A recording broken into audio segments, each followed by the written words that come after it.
오늘은 애굽의 열째 재앙이라는 제목으로 말씀의 은혜를 나누겠습니다. 이제 출애굽기 12장 29절 본절부터 애굽에 하나님께서 마지막으로 내리시는 10번째 재앙에 대한 내용이 나오고 있습니다. 자, 우리 출애굽기 12장 29절 읽으면서 말씀 시작해 볼게요. 다 같이 읽겠습니다. 시작.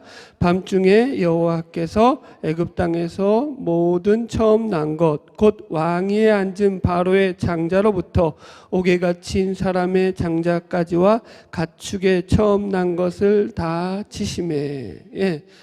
그래서 이제 하나님의 말씀을 듣지 않고 하나님의 백성들을 내보내지 않았던 바로와 애굽 위에 하나님께서 이제 이 마지막 재앙을 내리고 계십니다.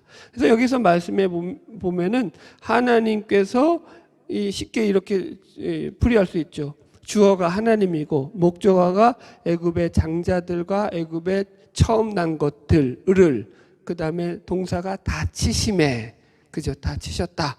이게 동사가 된다고요. 그죠? 그래서 여기서 이제 재밌는 단어가 이 치다라는 단어예요. 치다. 여기서 이제 하나님께서 애굽의 장자를 치심해 할 때 이 치다라는 단어가 히브리어 나카라는 말로 때리다, 죽이다, 살해하다, 멸하다 이런 뜻이 있어요. 좀 살벌하죠. 뜻 자체가. 그죠? 그러니까 이게 때리는 게 그냥 단순히 뺨 한 대 때리고 그치는 정도가 아니라 죽을 만큼 그렇게 때리는 게 지금 이 치다라는 말의 어원적인 의미예요. 자, 이게 참 재밌는 게, 예를 들어서 창세기에 보면은 홍수가 끝난 후에 하나님께서 이제 노아에게 하나님 앞에 이제 제단을 쌓고 번제를 드리고 난 후에 하나님께서 노아에게 말씀하실 때 내가 이제 다시는 사람으로 말미암아 땅을 저주하지 아니하고 내가 다시는 전에 행한 것 같이 모든 생물을 다시 멸하지 아니할 것이다 이렇게 얘기하시거든요. 이때 멸하다가 낙하예요. 이해하셨죠? 그러니까 단어가 좀 센 단어예요. 그죠? 출애굽기에서도 보면 이 단어가 모세가 40살 때에 애굽의 왕자로 있을 때 자기 동포들이 노역하는 현장에 나갔다가 한 애굽 사람이 자기 형제를 치는 것을 보고 격분해서 이 사람을 쳐 죽이게 되잖아요. 이때 애굽 사람이 한 히브리 사람 자기 형제를 치는 것을 본지라 이렇게 본문에 나오는데, 이 치는 것을 본다 할 때 이 치다가 낙하라고요. 그러니까 지금 왜 이런 설명을 하냐면은 이 원적인 걸 따지면 왜 모세가 그때 애굽인을 죽였는지에 대한 이유가 밝혀지는 거죠. 그죠? 그러니까 모세가 볼 때 어땠냐면은 지금 이 애굽 사람을 왜 죽이게 됐냐면은 자기가 볼 때 이 애굽 사람이 자기 히브리 동포를 때리는데 그냥 설렁설렁 때리는 것이 아니라 어떻게 죽일 만큼, 죽도록, 맞아서 죽을 만큼 그렇게 가혹하게 때리더라는 거예요. 그 모습을 보고 모세가 격분을 일으킨 거죠. 저희 악당, 저희 나쁜 놈, 내가 가만두지 않으리라. 무슨 말인지 이야기죠. 그러니까 이제 그 본문에 대한 모세가 그러니까 단지 그냥 흥분을 해서 죽였다 이렇게 보면 안 된다고요. 언어적인 의미를 살피니까 그게 연결되어 있더라는 거죠, 여러분들. 그래서 여튼 지금 하나님께서 애굽을 치시는 이 재앙이 어떤 재앙이라고요? 하나님의 아주 결연한 의지를 가지고 이 재앙을 하나님께서 지금 내리고 있다. 참고로 이 애굽의 장자의 죽음에 관한 고고학적인 이야기를 좀 해드릴게요. 이것도 되게 재밌는데 오늘 본문에 보면 여기서도 분명히 애굽의 땅에서 모든 처음 난 것 중에서 곧 왕위에 앉은 바로의 장자로부터, 그러니까 바로의 장자도 죽었다는 거야, 안 죽었다는 거야? 죽었다고 나왔죠. 그러면 여러분 이게 좀 어느 정도 우리가 확인이 되는 이야기거든요. 왜 그러냐면은 애굽도 무슨 나라예요? 고대의 왕정국가란 말이에요. 우리 식으로 말하면은 조선시대의 조선 왕족의 생활을 기록했던 조선 왕조실록과 같이 애굽의 왕들의 그 연대기를 기록한 애굽의 기록들이 있을 거 아니에요. 그죠? 거기서 확인해 보면은 이때 왕 정말로 장자가 죽었느냐 안 죽었느냐를 확인이 가능하다고요. 죽었을까요? 안 죽었을까요? 죽었죠. 안 죽었으면 제가 기억 안 하겠죠. 자, 잠깐 얘기해 드릴게요. 지금 이 본문에 등장하고 있는 이때 이 열 번째 재앙을 당하고 있을 때 왕이 누구냐면 애굽의 왕이 아멘호텝 2세였습니다. 그리고 이 왕은 모세가 40살 때에 애굽의 왕위를 놓고 경쟁했던 왕이었던 투트모세 3세의 아들이에요. 이해하셨죠? 그래서 지금 아멘호텝 2세가 애굽을 다스리던 이 시기에 아멘호텝 2세의 그 장자가 애굽의 왕위에 올랐으면 이 본문은 틀린 본문이 되죠. 그런데 성경에 보면 그들의 역사 기록에 보면은 그 왕위에 이 아멘호텝 2세의 장자가 왕위에 오르지 못합니다. 그 기록에 보면은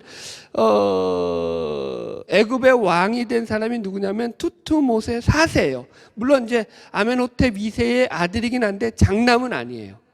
예, 아멘호텝 2세의 장남이 누구냐면 위벤세누라는 인물이에요. 근데 그 인물이 왕으로 못 올라요. 그리고 없어요. 그리고 나서 그 밑에 동생인 투트모세 4세가 왕위에 오릅니다. 재밌죠, 여러분들? 이 애굽의 이 기록들에는 이 아멘호텝 2세 장남인 위벤세누가 왕위에 못 오르고 투트모세 4세가 왕위에 올랐는지에 대한 정확한 기록이 나와 있지 않아요. 그런데 그 역사 자료를 어디서 찾을 수 있냐면은 이 애굽의 고대 유물인 스핑크스의 발 사이에 기록된 꿈 비문에 보면 그 기록이 아주 재밌게 나와 있어요. 이 꿈 비문에 보면은 투트모세 4세가 어린 왕자 시절이었어요. 기자 지방에 사냥을 나갔는데 당시에 기자에 세워져 있던 스핑크스가 이게 방치돼 있던 그런 시절이었다고 합니다. 그래서 모래더미에 뭉쳐 있었는데 그날 정오에 이제 이 투트모세 4세가 피곤해서 그 스핑크스 옆에서 잠이 들었는데 꿈속에서 그 애굽의 우상 신이었던 호레마케트라는 신이 나타나가지고 이렇게 말을 하다라는 거예요. 야, 투트모세 4세야, 내가 모래더미에 묻혀서 고통을 당하고 있는데 나를 모래더미에서 벗어나게 해준다면 내가 너를 왕위에 오르게 해주겠다. 그래서 이제 투트모세 4세가 그 모래더미에서 스핑크스를 갖다가 이 사람들을 동원해 가지고 깨끗하게 건져냅니다. 그래서 그 결과로 그가 왕이 되었고 이런 내용을 그 스핑크스 발 비문에다가 기록을 해 놓았어요. 이게 그래서 기록돼 있어요. 자, 이제 여기까지 얘기했으니까 유추가 좀 될 거예요. 자, 투트모세 4세가 정상적인 애굽의 장자였다면은 이런 기록이 있을 필요가 있어요, 없어요? 없죠. 왜요? 그냥 장자 승계거든요, 애굽의 왕도. 그러니까 투트모세가 4세가 장남이어서 왕이 됐으면 이런 기록을 남길 필요가 없는 거예요. 그런데 이 사람은 왕이 될 그런 순번이 아니었다고요.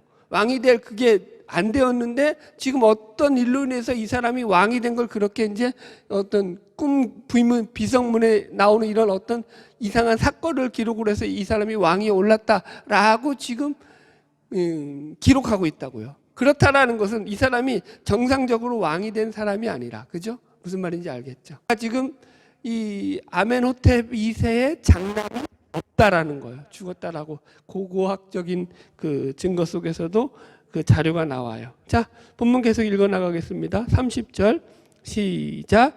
그 밤에 바로와 그 모든 신하와 모든 애굽 사람이 일어나고 애굽에 큰 부르짖음이 있었으니 이는 그 나라에 죽임을 당하지 아니한 집이 하나도 없었음이라. 예. 그래서 이제 애굽의 모든 집에서 이제 다 죽음의 역사가 일어난 거죠. 멸망의 역사가 일어난 거예요. 여기서 보면은 일어나다라는 표현이 또 재밌는 표현이에요. 이게 일어나다라는 게 히브리어로 쿰이에요. 쿰. 그래서 예수님께서도 소녀야 일어나라라고 할 때 그 일어나다가 달리다 쿰이에요. 쿰. 이해하셨죠?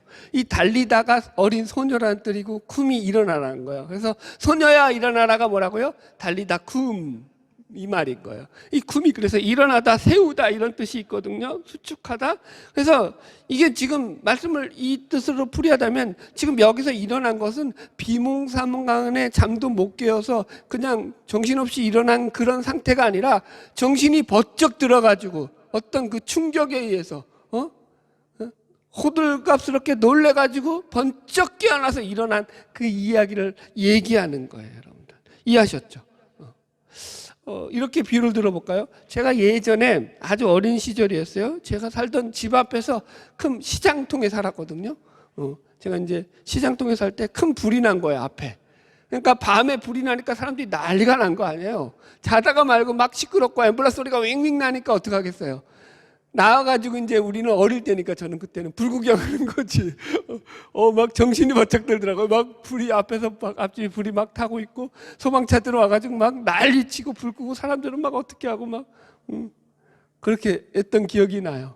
마치 이와 같은 거예요, 지금. 아주 그냥 엄청난 소란으로 인해 가지고 지금 북색동 가운데 난리가 나면서 모든 사람들이 일어나서 지금 장자의 죽음으로 말미암아서 애굽의 통곡 소리가 울려 퍼지게 되었다라는 거예요. 결국 이로 인해서 바로가 항복 선언을 하게 됩니다. 자, 여기서 우리가 또 일어나다라는 단어로 우리 중요한 신앙의 교훈들을 생각해 볼 수 있습니다. 성경에 보면은 하나님의 역사를 통해서 사람들이 일어나는 경우를 크게 두 가지로 나눌 수가 있어요. 두 가지가 있어요. 신자의 일어남이 있고 불신자의 일어남이 있어요. 자, 보세요. 신자의 일어남은 무슨 일어남이냐면 하나님의 은혜, 하나님의 은혜로 일어나는 거예요. 하나님의 살리심, 하나님의 도우심으로 말미암아서 우리에게 희망을 허락하실 때 우리가 그 희망을 붙잡고 일어나게 되죠. 여러분들, 성경에 이런 말들이 많죠. 달리다금 소녀야 일어나라, 이것도 마찬가지죠. 예수께서 이렇게 세우시는 거죠. 그래서 일어나는 거죠. 창세기 보면은 아브라함이 조카 롯이 떠나고 난 뒤에 그래서 실망스러워가지고 고개를 땅에 푹 쳐맞고 실망해서 주저앉아 있을 때 하나님께서 그 옆에 와가지고 아브라함아, 너 고개를 들어라. 그리고 동서남북을 바라봐라. 내가 다 너에게 줄 거 아니니. 그러니까 너는 네가 바라보는 땅을 바라보면서 일어나서 네가 바라보는 땅으로 한번 다녀봐라. 이렇게 말한다고요. 그때도 어떻게 하라고요? 일어나서 한번 다녀봐라. 그에게 뭘 주신다고요? 희망을 준다고요. 용기를 주시죠. 그 뒤에 소돔과 고모라의 멸망에서도 이런 단어가 나오죠. 롯의 가족들이 지체하니까 천사들이 어떻게 한다고요? 이 롯의 가족들에게 자, 일어나, 빨리 나가야 돼, 일어나라 하면서 재촉한다고요. 이해하셨죠? 여기서 일어나라는 건 하나님의 은혜를 베푸는 거죠. 그래서 그 누구에게 해당되는 거예요? 신자들에게. 그래서 우리는 하나님이 이렇게 우리를 통하여서 이 은혜를 베푸시면서 일어나라, 희망을 가져라, 용기를 가져라, 이렇게 할 때가 있다고. 그래서 이게 수축하다, 세우다, 완공하다 이런 의미하고도 같이 나온다고요. 이런 뜻으로 사용할 때는. 그런데 불행하게도 본문에서는 그런 뜻이 아니죠. 불신자에게 임하는 일어남이죠. 무슨 일어남이죠? 하나님의 심판. 불신자에게 일어나는 것은 무슨 일이냐면 본문의 말씀처럼 하나님의 심판으로 말미암아 재앙을 맞아서 일어나는 거죠. 예, 좀 적당한 비유는 아니지만 그래도 이게 비슷하게 연결은 되니까 제가 어릴 때 학교에서 선생님들이 이제 벌을 주잖아요. 그때는 체벌 시대거든요. 말 안 들으면 앞으로 나와서 벌 세우고 엉덩이 때리던 시절이었어요. 근데 선생님이 어떻게 하냐면은 벌을 어떻게 주시냐면 오늘 숙제 안 해온 놈들 일어나, 다 일어나, 앞으로 나와. 그리고 또 지각한 놈들 딱 명단 받잖아요.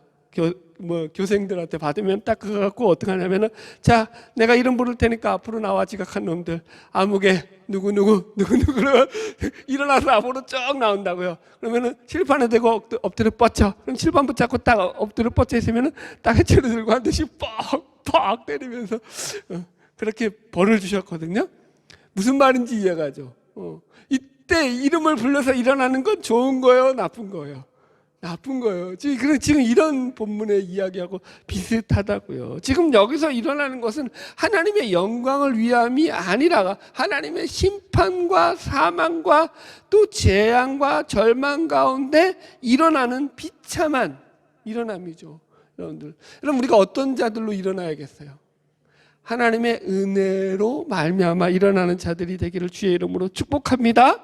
할렐루야. 자, 31절 계속 진로 나갑시다. 시작. 밤에 바로가 모세와 아론을 불러서 이르되 너희와 이스라엘 자손은 일어나 내 백성 가운데에서 떠나 너희의 말대로 가서 여호와를 섬기며. 보세요. 이제는 바로가 모세에게 한복 선언을 하고 있죠. 이 앞에서는 바로가 어떻게 했다고요? 모세를 야, 너 이제 내 얼굴 볼 생각하지 마라. 내 얼굴 보면 내가 너 죽여버릴 거야. 그렇게 엄포를 놨죠. 그랬는데 지금 바로가 오히려 자기 얼굴 볼 생각하지 말랬던 바로가 모세를 직접 불렀다고요. 그래가지고는 지금 불러가지고 모세에게 드디어 항복 선언을 하고 있다고요. 내가 졌다. 이 백성들 네 말대로 데리고 나가서 여호와를 섬겨라. 그리고 네가 말한 대로 소와 양도 다 데리고 나가라. 네 말하는 대로 내가 다 줄어들 테니까 제발 나가라. 이렇게 얘기하고 있다고요. 여러분 보세요. 그러면서 마지막에 하는 게 뭐냐면 여기 32절 읽어보세요. 시작. 너희가 말한 대로 너희 양과 너희 소도 몰고 가고 나를 위하여 축복하라 하며 네가 말한 대로 다 하면서 자신을 축복해 달라고 지금 바로가 요청을 하고 있어요. 모세에게. 재밌죠 여러분들. 이 축복하다라는 게 무슨 의미냐면은 히브리어 바라크라는 말인데 이게 원어적인 게 무릎을 꿇다라는 거예요. 그래서 이제 축복의 의미가 여러 가지가 있는데 여기서 바라크라고 말하는 이 축복의 의미는 뭐냐면 축복을 주는 상대에 초점이 맞춰 있는 것이 아니라 축복을 받는 축복 받는 자의 입장에 초점이 맞춰져 있는 거예요. 무슨 말인지 이해하세요? 무릎을 꿇는 거예요. 무릎을 꿇고 복을 받는 거예요. 복을 받는데 우리도 마찬가지잖아요. 이해하셨죠? 그러니까 무릎을 꿇는다는 건 뭐예요? 항복 선언이잖아요. 포기 선언이거든요. 지금 바로가 모세 앞에 무릎을 꿇는 거예요. 포기하는 거예요. 나를 축복해 달라라는 거예요. 그러니까 복을 빌지만 그 복을 비는 이유가 뭐냐면 내가 이제 너한테 완전히 굴복했다. 네 말이 옳고 네가 나보다 더 큰 자다라는 항복 선언에 의해서 지금 복을 빌고 있는 거라고요. 그래요? 안 그래요? 복은 누가 주는 거예요? 자고로. 아니 그러니까 높은 자가 낮은 자에게 주는 게 복이라고요. 낮은 자가 높은 자에게 복을 빌지는 않잖아요. 순서적으로 질서적으로. 그죠? 하나님이 우리에게 복을 주시지. 그죠? 우리 하나님 앞에 복을 빌 뿐이죠. 우리가 하나님 앞에 복을 주지는 않죠. 무슨 말인지 아셨죠? 지금 그런 얘기가 된다고요. 얼마나 지금 하나님께서 모세를 세우고 바로를 지금 낮추시는지를 우리가 확인할 수 있는 거죠. 여기서도 33절 계속 읽읍시다. 시작. 애굽 사람들은 말하기를 우리가 다 죽은 자가 되도다 하고 그 백성을 재촉하여 그 땅에서 속히 내보내려 함으로. 여기서 보도 이 말씀의 번역을 공동 번역으로 보니까 조금 더 매끄러워서 제가 그대로 발췌해 왔어요. 읽어드릴게요. 이 공동 번역에 보면 본문이 이렇게 번역되어 있어요. 애굽인들도 자기네가 모든 떼죽음 당할 줄을 알고 그 백성을 재촉하여 그 땅에서 속히 내보내려 했다. 이렇게 나와 있다고요. 무슨 말인지 이해하시겠어요? 그러니까 지금 본문의 내용이 뭐냐면 애굽인들이 더 이상 이 이스라엘 백성들을 붙잡고 있었다가는 장자의 죽음만이 아니라 그 죽음을 넘어서서 자기들도 모두 죽게 될 것이다. 이런 공포에 빠져 있었다. 두려움에 빠져 있었다. 아니 그러니까 우리 그렇게 팬데믹이라고 하잖아요. 팬데믹.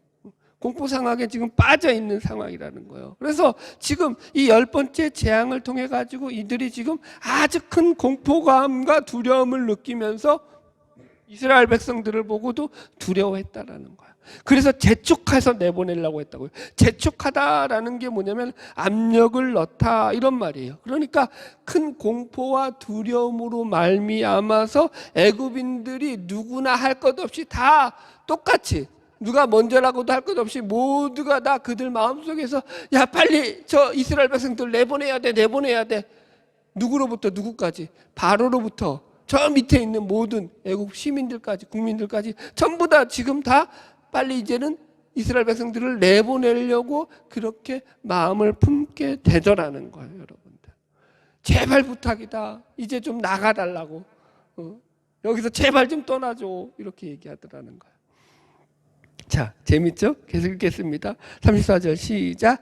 그 백성이 발교되지 못한 반죽 담은 그릇을 옷에 싸서 어깨에 매니라. 그죠? 무교병을 가지고 나갈 것이라고 예언돼 있었잖아요, 앞에. 왜 무교병을 가지고 나갈 수밖에 없었는지를 지금 이 상황이 설명하는 거예요. 그러니까 여러분들 이게 왜 이렇게 여러분들 자 보세요. 우리가 생각할 때는 앞에서도 이제 계속 예언된 얘기니까 우리가 이제 떡을 준비해 가지고 발효시켜 가지고 그거 싸들고 나가면 되겠다 이렇게 생각할 거 하잖아요. 근데 그렇게 안 된다니까요. 실제적으로 일이 닥치면. 예를 들어서 이런 예가 가장 좋은 예죠. 우리 여름에 홍수로 인해 가지고 갑자기 물이 들어왔는데 어디죠? 그 지역이?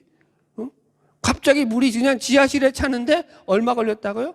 20분도 채 안 걸렸어요. 지하실에 물이 넘쳐나는데. 그래서 거기에 지하실에 차뼈로 들어갔던 사람들이 물에 빠져 죽었다고요.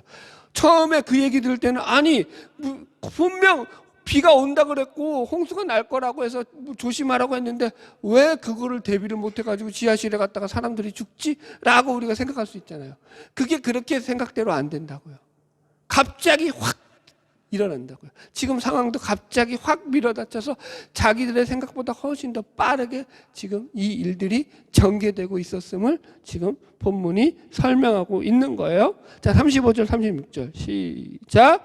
이스라엘 자손이 모세의 말대로 하여 애굽 사람에게 은금 패물과 의복을 구하매 여호와께서 애굽 사람들에게 이스라엘 백성에게 은혜를 입히게 하사 그들이 구하는 대로 주게 하심으로 그들이 애굽 사람의 물품을 취하였더라. 보세요. 물론 이 시간대는 이제 우리가 출애굽하는 그 아침 시간대라고 우리가 시간대를 생각해 볼 수 있습니다. 아침까지는 왜냐하면은 그 집에서 나올 수 없었기 때문이죠.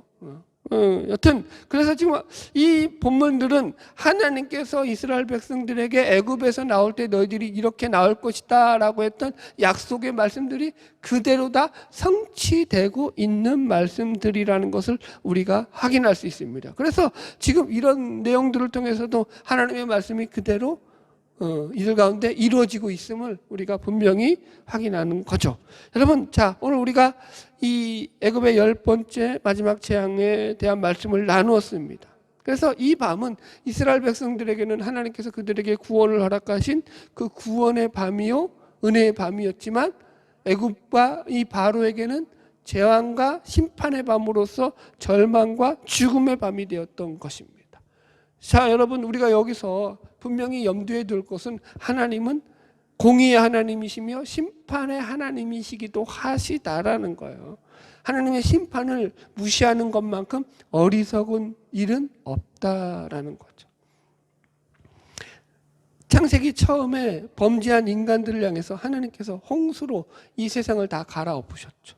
그래서 이 노아의 홍수 사건이 있었죠. 대홍수로 인해서 이 땅의 모든 인류가 다 사라져 버렸습니다.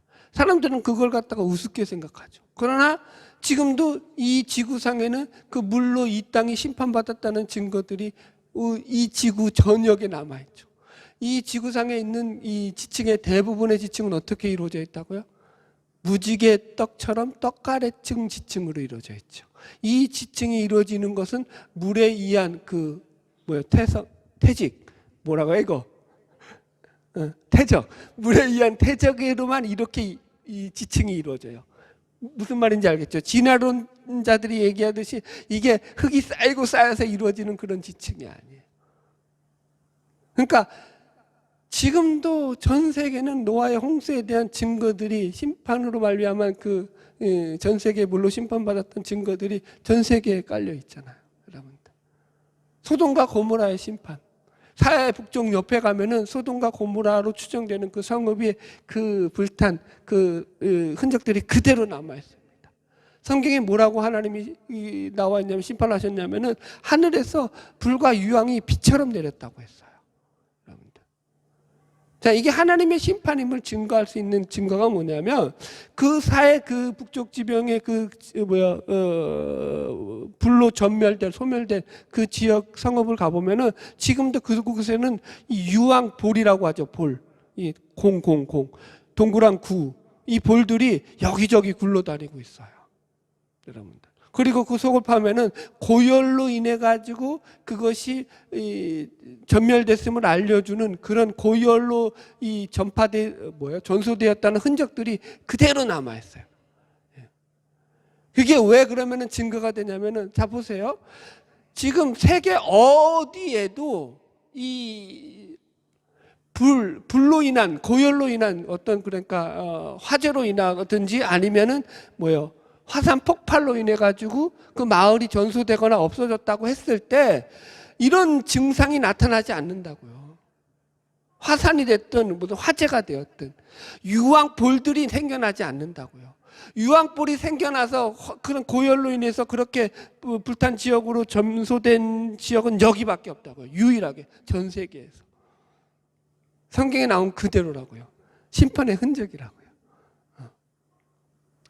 우리가 이제 뒤에 다루겠지만 홍해, 이제 지금 많은 고고학자들이 이제 옛날에 그 견해에서 지금은 아카바만 쪽으로 많이 이 홍해를 그렇게 추정하고 있어요. 왜 그러냐면은 그 아카바만의 그 바닷가에 뭐가 수장되어 있냐면은 지금 애굽의 국립박물관에 모세 시대에 사용했던 그 전차의 수레들 있잖아요. 전차들, 수레들. 그 수레들의 모양과 똑같은 것들이 그 홍해 바닷가에 수장되어 있기 때문인 거예요. 생각해 보세요. 바닷가에 전차들이 수장될 이유가 있어요, 없어요? 전혀 없다고요. 무슨 말인지 이해하시겠어요? 성경에 노아의 홍수와 막 헷갈린다. 성경에 나오는, 그죠? 홍해 사건 외에는 그게 설명이 안 된다고요. 제가 무슨 얘기인지 하시는지 이해하시겠죠?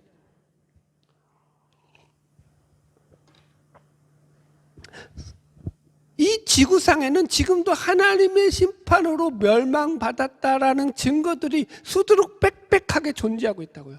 사람들이 무시할 뿐이죠. 모르는 척 할 뿐이죠. 여러분, 하나님의 심판이 없지 않다고요. 반드시 온다고요. 여러분, 조심해야겠죠. 깨어 있어야겠죠. 결론의 말씀입니다. 저는 오늘 이런 결론을 내리고 싶습니다. 물론 하나님의 심판이 반드시 있습니다. 그러나 우리 신자들의 입장에서 본다면 그 심판은 우리에게는 어떻게 보면은 은혜의 시간이고 또 상급의 시간이죠. 그럼에도 불구하고 인내의 시간이 필요합니다. 성경에서도 보면은 노아가 방주에 들어가고 나서 홍수가 얼마 만에 일어났다고 했어요. 노아가 방주에 들어가서 바로 비가 내린 게 아니라니까요. 홍수가 시작된 것이 아니라 7일이 지난 후에야 홍수가 시작되더라.